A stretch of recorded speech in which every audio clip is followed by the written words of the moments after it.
My name is Bella Johnson, and I've spent 8 years at Bear Technologies climbing from junior analyst to senior project manager. 8 years of late nights, successful launches, and building a reputation for reading people, for knowing who would thrive on our team and who would crumble under pressure. I prided myself on that skill. It wasn't just intuition, it was pattern recognition honed through dozens of hiring cycles, hundreds of interviews, and the occasional spectacular failure that taught me more than any success ever could. I remember my first hiring disaster vividly. Year 2 at Bear Technologies, I championed a candidate who interviewed brilliantly, had impeccable credentials, and seemed like the perfect fit for our development team. Within 3 months, he'd alienated half the department with his condescending attitude and refusal to collaborate. I'd been so dazzled by his technical prowess that I'd missed the warning signs, the subtle way he'd dismissed questions from junior team members during his interview, the fact that all his accomplishments were framed as solo achievements with no mention of teamwork. That failure haunted me, but it also taught me. I started paying attention to the spaces between words, the body language, the way candidates treated our receptionist versus how they treated executives. I developed a sixth sense for authenticity, for the difference between someone who could talk a good game and someone who could actually deliver. Over the years, I'd built a mental catalog of red flags, candidates who couldn't name a specific failure or mistake, people who badmouthed every previous employer, those who couldn't explain their thought process behind technical decisions. I'd learned to dig deeper, to ask follow-up questions that peeled back the rehearsed veneer and revealed the person underneath. The VP of Operations, Jeffrey Stone, had a different opinion about my methods. We were hiring for a critical role, lead systems architect, someone who would essentially become the technical backbone of our new infrastructure project. The budget was substantial, the timeline aggressive, and the wrong hire could set us back months or even torpedo the entire initiative. This wasn't just another position, it was the linchpin of a $15 million modernization effort that Jeffrey himself had championed to the board. I'd been on every hiring panel for technical leadership in the past 3 years. My track record spoke for itself, 15 hires, 14 still with the company, all performing at or above expectations. The one who'd left had been poached by a competitor with a 40% salary increase, hardly a mark against my judgment. That morning in late September, Jeffrey called me into his office with Diane Fletcher, our HR director. The office was on the top floor, all glass and steel with a view of the city skyline that never failed to make me feel small. The air felt thick before anyone spoke, that particular tension that precedes bad news trying to masquerade as routine business. "Bella, we're making a change to the hiring panel for the systems architect position," Jeffrey said, leaning back in his leather chair with that particular brand of executive confidence that comes from never having been proven wrong, or never admitting it when you have been. I felt my stomach drop, but I kept my face neutral.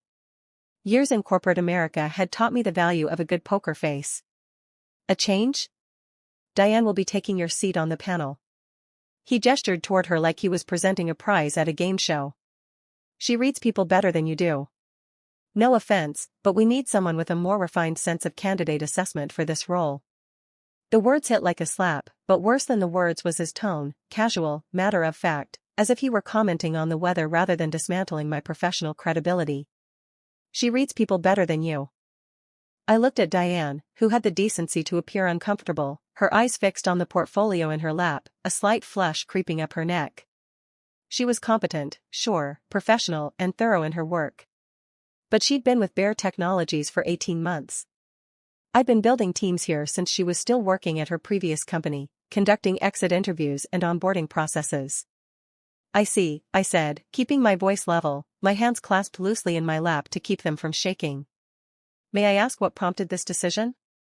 Jeffrey waved a hand dismissively, the gesture of a man swatting away an irritating fly. "We just think a fresh perspective will be valuable. You've done great work, Bella, but sometimes you can be a bit rigid in your assessments. We need flexibility here." Rigid. Another word that stung. I knew exactly what he was referring to. 3 months earlier, I'd rejected a candidate that Jeffrey had personally referred, someone from his country club or golf league or whatever networking circle he traveled in. The candidate had been charming and well-connected, but his technical knowledge was outdated by at least 5 years, and his interview answers revealed a fundamental misunderstanding of modern cloud architecture. I'd written a detailed assessment explaining why he wasn't suitable, backed by specific examples from the interview. Jeffrey had been furious, though he'd hidden it behind professional courtesy at the time. He'd sent me a terse email suggesting I was being unnecessarily critical and should consider the intangible qualities the candidate would bring. I'd stood my ground, and we'd hired someone else, someone who'd gone on to lead one of our most successful product launches. Was this payback? Or did Jeffrey genuinely believe I'd lost my edge?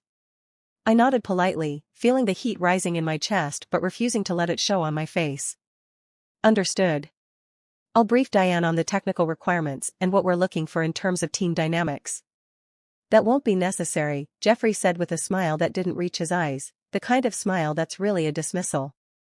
We've got it covered. Diane has been fully briefed on the requirements. I left that office with my dignity intact and my confidence shattered. The walk back to my desk felt endless, every step weighted with humiliation. My colleague, Stephanie from marketing, passed me in the hallway and cheerfully asked how my morning was going. I managed a smile and some non-committal response, but I could barely hear my own words over the roaring in my ears. Back at my desk, I sat down heavily in my chair. My hands trembled slightly as I reached for my coffee mug, now cold. She reads people better than you. The phrase played on repeat in my mind, each repetition twisting the knife a little deeper. Was I losing my edge? Had I become arrogant, so confident in my abilities that I'd stopped seeing clearly? Or was this just Jeffrey asserting dominance, reminding me that no matter how good I was, he could still override me, diminish me, replace me on a whim? I pulled up my email and stared at the screen, seeing nothing. My eyes burned with tears I refused to let fall, not here, not where anyone could see. I'd worked so hard to build my reputation, to prove myself in a field that still too often dismissed women's expertise, questioned our authority, demanded we smile while being undermined. That evening, I sat in my apartment with a glass of wine I barely touched, staring at my phone. The apartment was quiet, almost oppressively so. My cat, Oliver, wound around my legs, sensing my distress in that uncanny way animals do. I wanted to call someone, vent, rage, but I couldn't shake the feeling that maybe they were right. Maybe I had become too set in my ways, too confident in my judgment. Self-doubt is insidious like that, it creeps in through the cracks of your confidence and expands until it fills every space. I thought about all the candidates I'd rejected over the years. Had I been too harsh? Too critical? Had I let my own biases cloud my judgment? I opened my laptop and pulled up my hiring records, reviewing every decision I'd made over the past 3 years. The data was clear, my hires had a 93% retention rate compared to the company average of 78%. They consistently received high performance ratings. Several had been promoted.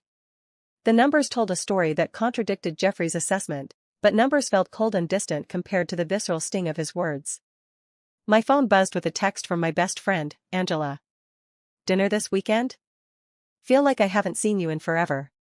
I typed back a quick agreement, grateful for the distraction, for someone who knew me outside the context of bare technologies and corporate hierarchies. The hiring process moved forward without me. I watched from the sidelines as Jeffrey, Diane, and 2 other executives, Richard from finance and Chloe from development, conducted interviews. They'd received over 200 applications for the position, narrowed it down to 30 candidates for phone screens, then brought in 6 for in-person interviews. I heard snippets of information through the office grapevine, that invisible network of information that flows through every company regardless of official communication channels. The administrative assistant who scheduled the interviews mentioned that one candidate had been incredibly impressive. A developer who'd been pulled in for a technical assessment said another candidate really knew his stuff. I tried to focus on my other projects. I was juggling 3 major initiatives, including a system integration that required coordinating across 4 departments. But curiosity gnawed at me, a persistent itch I couldn't quite scratch. Who were they considering? What qualities had they prioritized? How were they assessing technical competence without me there to ask the probing questions that revealed depth of knowledge versus surface-level familiarity? Finally, I couldn't resist. It was a Thursday evening, past 7, and the office had mostly emptied out. I pulled up the candidate profiles that were still accessible in our shared drive. My permissions hadn't been revoked, just my seat at the table. 3 names. 3 resumes. I read through them carefully, noting the experience, the education, the recommendations, the gaps and inconsistencies that might or might not be significant. The first candidate, Angela Wu, had a solid background in enterprise architecture with a particular strength in security systems. Her resume was detailed without being cluttered, her experience progression logical and consistent. She'd spent 4 years at her current company, leading increasingly complex projects. Her recommendations were specific and technical, praising her ability to anticipate problems and design scalable solutions. The second candidate, Frederick Palmer, had a more varied background spanning both private sector and government work. His technical skills were broad, though perhaps not as deep in any single area. His recommendations emphasized his communication skills and ability to translate technical concepts for non-technical stakeholders, a valuable quality in a leadership role. Both seemed solid, experienced, well-rounded, with track records that suggested they could handle the role's demands. The third candidate, however, made me pause. His name was Connor Briggs. On paper, he was spectacular. Top-tier university, one of those names that opens doors regardless of actual education quality. Previous roles at prestigious firms, including 2 companies that were household names in the tech industry. Glowing recommendation letters that read like poetry, full of phrases like transformational leader and visionary technologist and unparalleled expertise. But something felt off, that same intuitive alarm that had saved me from bad hires before. His job tenure at each company averaged 14 months.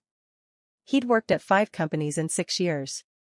Now, job hopping isn't automatically a red flag. Sometimes people leave for growth opportunities, or companies go through restructuring, or the role isn't what was promised. But this pattern, combined with the effusive recommendations, made me uneasy. I clicked through to his LinkedIn profile, which had over 500 connections and a profile photo that looked professionally shot, probably expensive. His activity feed was full of shared articles about leadership and innovation, posts about disruption and agility, all the buzzwords that sound impressive but often signal more style than substance. I opened his cover letter. It was polished to a shine, almost too polished. Every sentence was perfectly constructed, buzzword-laden, hitting all the right notes.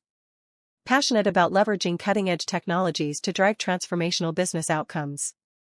Proven track record of architecting scalable solutions in dynamic, fast-paced environments. Committed to fostering collaborative, innovative team cultures. It felt like it had been written by a marketing algorithm rather than a human being. There was nothing wrong with it, technically, but there was nothing authentic in it either. It could have been written for any job at any company in any industry. Just swap out a few keywords and it would work equally well for a position in finance or healthcare or retail. I went back to the recommendations. They were effusive but vague, heavy on personality praise and light on specific technical accomplishments. Connor brings incredible energy to every project. His enthusiasm is infectious. A natural leader who inspires his team. What projects? What specific contributions did he make? What problems did he solve, and how did he solve them? One recommendation, from his most recent employer, caught my attention. Connor made a significant impact during his time here, bringing fresh perspectives to our architecture challenges. During his time here, past tense, despite the fact that according to his resume, he was currently employed there. I did a quick LinkedIn search and found the person who'd written the recommendation, a senior director at the company. His profile showed that he'd left the company 8 months ago. So this recommendation was written by someone who hadn't worked with Connor in months, possibly longer. My gut twisted. This was exactly the kind of candidate I would have flagged for additional scrutiny. Impressive surface, questionable depth. But without access to the interview notes or the panel's discussion, I couldn't know how he'd performed in person. Maybe he'd dazzled them with substance to match the style. Maybe my instincts were wrong this time, clouded by resentment over being excluded. I closed the file and tried to push the unease aside. It wasn't my problem anymore. Jeffrey had made that clear. But as I shut down my computer and gathered my things to leave, I couldn't shake the feeling that I was watching a disaster unfold in slow motion, powerless to stop it. 3 days after the hiring panel made their decision, Connor Briggs, as I'd feared, my phone buzzed with a calendar alert. I glanced at the screen, emergency meeting, Jeffrey's office, now. My stomach clenched. Emergency meetings were never good, but the all caps now suggested something had gone spectacularly wrong. I was in the middle of reviewing quarterly reports, my desk covered with printouts and sticky notes. I grabbed my notebook and headed upstairs, my mind racing through possibilities. Had a client deal fallen through? Was there a security breach? Had someone filed a complaint? When I entered Jeffrey's office, the scene was chaotic in a way I'd never seen before. Jeffrey stood behind his desk, his face flushed red, tie loosened and askew, looking like a man on the verge of a breakdown. His normally immaculate office looked disheveled, papers scattered, his jacket thrown over a chair instead of hung up properly. Diane sat in one of the chairs, pale and drawn, her usual professional composure cracked. Two other executives, Richard from finance and Chloe from development, looked equally grim. Richard was chewing his thumbnail, a nervous habit I'd never seen him display before. Chloe kept adjusting her glasses, her jaw tight. "Bella," Jeffrey barked the moment he saw me, his voice sharp enough to make me flinch. "Why did we hire the wrong candidate?" I blinked, processing the question, my brain struggling to catch up. "I'm sorry, what?" "Connor Briggs."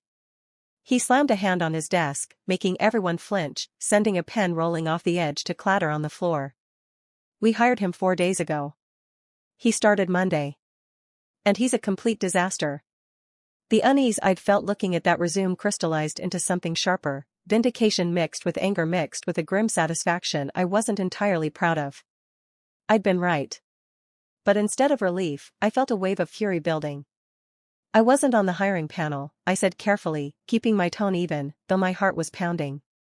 "You replaced me, remember? Because Diane reads people better than I do." The room temperature seemed to drop 10 degrees. Diane's face went even paler. Richard stopped chewing his thumbnail and stared at his shoes. Jeffrey's jaw tightened, a muscle twitching near his temple. "Don't be difficult, Bella. You know the position, you know what we need." "How did this happen?" The room went silent. Everyone's eyes turned to me, waiting for me to smooth things over, to fix the problem, to make this easier for Jeffrey to digest. And something inside me snapped. Years of swallowed frustrations, dismissed contributions, subtle undermining, the constant expectation that women should be accommodating and pleasant even when being disrespected, all of it came rushing to the surface. "How did this happen?" I repeated, and I could hear my voice rising despite my efforts to control it, emotion bleeding through my carefully maintained professionalism. "You want to know how this happened, Jeffrey? Let me walk you through it." I stepped closer to his desk, and I saw him actually take a half step back, surprise flickering across his face. Jeffrey Stone, VP of Operations, intimidated by 5'6" Bella Johnson. "You pulled me from the hiring panel, a panel I'd been on for 3 years with a near-perfect track record, because you decided Diane reads people better than I do." My voice was steady now, cold and controlled. "You dismissed my expertise, undermined my credibility, and made that decision without any data to support it. That's how this happened." "Bella," Diane started, but I held up a hand. "I'm not blaming you, Diane. You did what you were asked to do. I understand that." I turned back to Jeffrey. "But you made this call. You wanted flexibility over rigor. You wanted a fresh perspective over experience. You wanted to override my judgment because I rejected your golf buddy 3 months ago, and you've been holding that grudge ever since. And now you're standing here asking me to clean up the mess that resulted from your ego." Jeffrey's face went from red to purple. "I don't appreciate your tone. And I didn't appreciate being told I don't read people well after 8 years of building successful teams for this company." My voice cracked slightly, emotion breaking through despite my best efforts. "Do you have any idea how that felt? To be dismissed like that? To have my judgment questioned without cause, to be replaced without explanation?" I took a breath, steadying myself. The office was dead silent. Richard and Chloe looked like they wanted to be anywhere else. Diane's eyes were fixed on the floor, her hands clasped so tightly her knuckles were white. "I pulled Connor Briggs's file after you made your decision," I continued, my voice steadier now, each word deliberate. 14-month average tenure. 5 companies in 6 years. Vague recommendations full of personality praise with 0 specific technical accomplishments. A cover letter that read like it was written by a marketing bot. And I knew he was going to be a problem. Every instinct I've honed over 8 years told me he was wrong for this role. I paused, letting that sink in.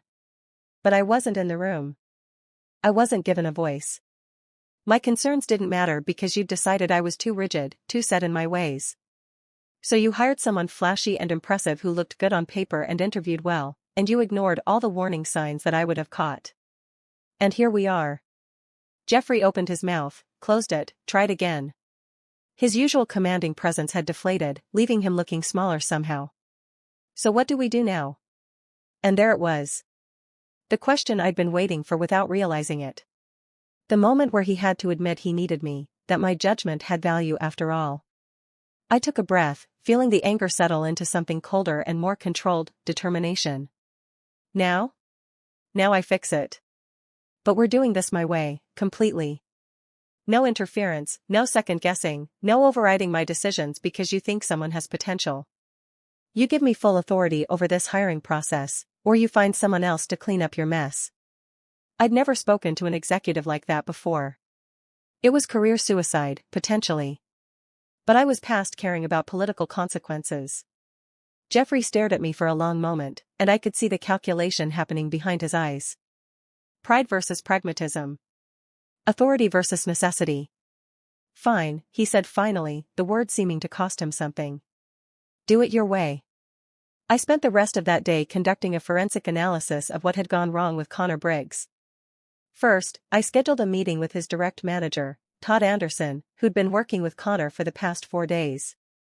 Todd looked exhausted when he arrived at my office, carrying a tablet and a defeated expression.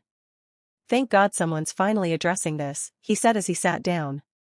I'd been trying to escalate, but everyone kept saying to give him time to settle in. Tell me everything, I said, pulling out a fresh notebook. Todd's account was damning.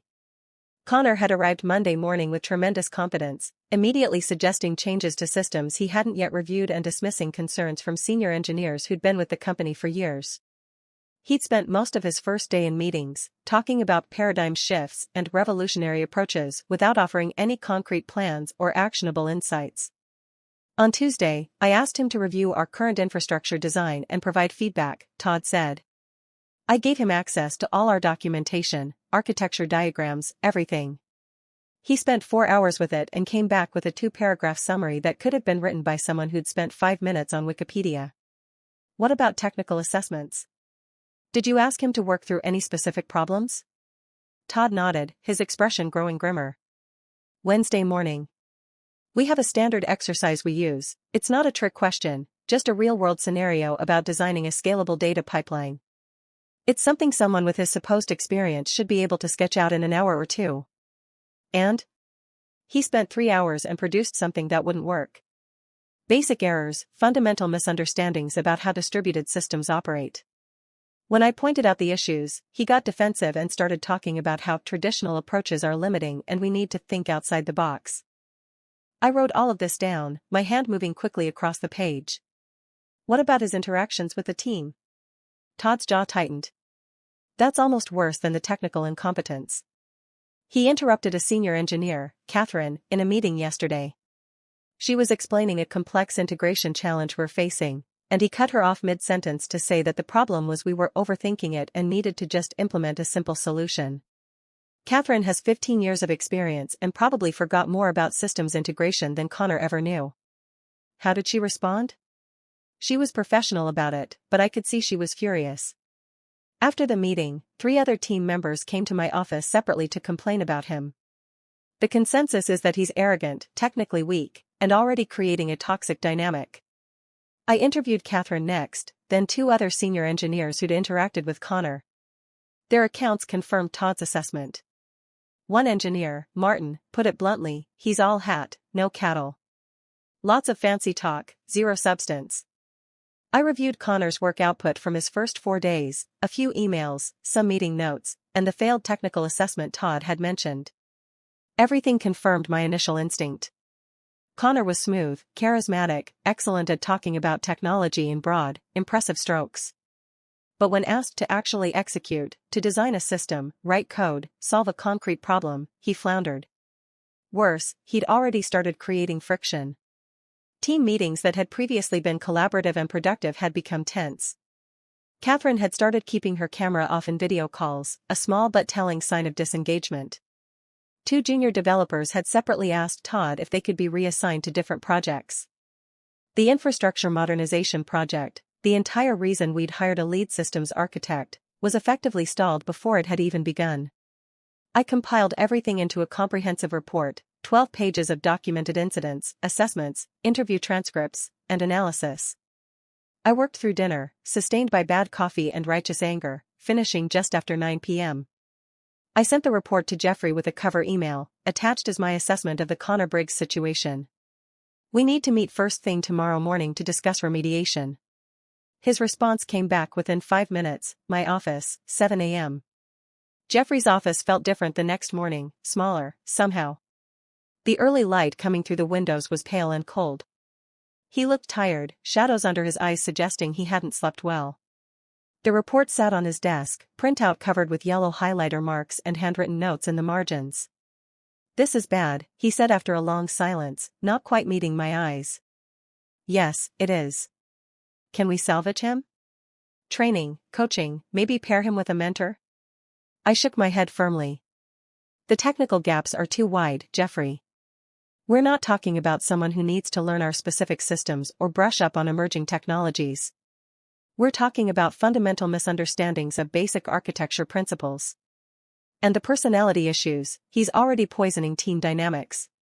Every day he stays makes it worse." He rubbed his face, a gesture of defeat I'd never seen from him before. "So we terminate him. That's expensive. The severance package, the recruitment costs we've already sunk, the time lost. And it makes us look incompetent." "We made an incompetent hire," I said bluntly, refusing to soften the truth. "Trying to hide that will only compound the damage. The project is already behind schedule. The team is already fracturing. We need to cut our losses, restart the search, and do it right this time." He looked at me for a long moment, and I could see the internal struggle playing out, pride warring with pragmatism, ego versus reality. "Meaning you back on the panel," he said finally. "Meaning me leading the panel," I corrected, holding his gaze. "If you want this fixed, you need to trust me to fix it. Completely. No overrides, no suggested candidates, no interference. I'll provide updates and rationale for decisions, but the final call is mine." I could see him wrestling with it, with the necessity of ceding control, of admitting he'd been wrong. "Fine," he said finally, the word heavy with resignation. "Do it. Fix this." Connor Briggs was let go the following Monday with a generous severance package and a carefully worded explanation about fit and strategic alignment. It was messy and uncomfortable, these things always are. Connor took it poorly, threatening legal action before his attorney presumably explained that his termination was well documented and legally sound. He left the building escorted by security, a humiliating end that I took no pleasure in watching. I restarted the search immediately, pulling the 2 other candidates from the previous round, Angela Wu and Frederick Palmer, back into consideration and opening applications for new prospects. Both were still available and still interested, which felt like a small mercy. This time, I designed a comprehensive assessment process that would reveal not just what candidates claimed they could do, but what they could actually deliver. Technical deep dives where candidates had to work through real problems we were facing, not theoretical exercises. Collaborative problem-solving sessions where we observed how they interacted with potential team members, how they handled disagreement, how they incorporated feedback. Multiple rounds with different team members at different levels, senior engineers, junior developers, project managers, even the operations staff who would need to implement whatever systems we designed. Scenario-based questions that revealed how candidates handled failure, uncertainty, and the ambiguity that comes with any complex project. Jeffrey attended the interviews but stayed mostly quiet, deferring to my lead. I could tell it pained him, this visible diminishment of his authority, but he stuck to the agreement. Diane participated constructively, focusing on cultural fit and communication skills while I assessed technical capability. It felt like a functioning team again, each person contributing their expertise without ego or hidden agendas. We brought in 8 candidates for in-person interviews over the course of 3 weeks. 2 were clearly wrong within the first hour, technically competent but poor cultural fits, the kind of brilliant jerks who might deliver results but would destroy team morale in the process. 3 others were solid but not quite right, they had the skills but lacked the leadership qualities or strategic thinking the role demanded. We extended an offer to Angela Wu first, but she'd accepted another position 2 days earlier. Frederick Palmer had also moved on, taking a role at a startup that offered him equity and a shorter commute. From the expanded search, 3 candidates stood out. One demanded full remote work, impossible for our infrastructure needs. Another, strong technically, was relocating soon. The third was Yvonne Park. Her resume wasn't flashy, state school, steady growth, no big-name logos, but her interview was remarkable. She sketched designs in real time, asked sharp questions, and gave thoughtful, practical answers. No bravado, just clarity. References confirmed it. She solved tough problems, elevated teams, and left systems better than she found them. The hiring panel was unanimous. She accepted. Yvonne started with quiet listening, then uncovered 3 critical flaws that could have crippled us. She framed them without blame, rallying the team to fix them. Within weeks, she'd earned trust. Within months, she'd revived a stalled project and re-energized a demoralized group. 6 months later, Jeffrey, who had once dismissed my judgment, left a bottle of expensive scotch on my desk. No apology, just acknowledgement. What I learned: expertise has value, even if others refuse to see it. Speaking up is risky but necessary. And the best revenge isn't sabotage, it's competence proven beyond doubt.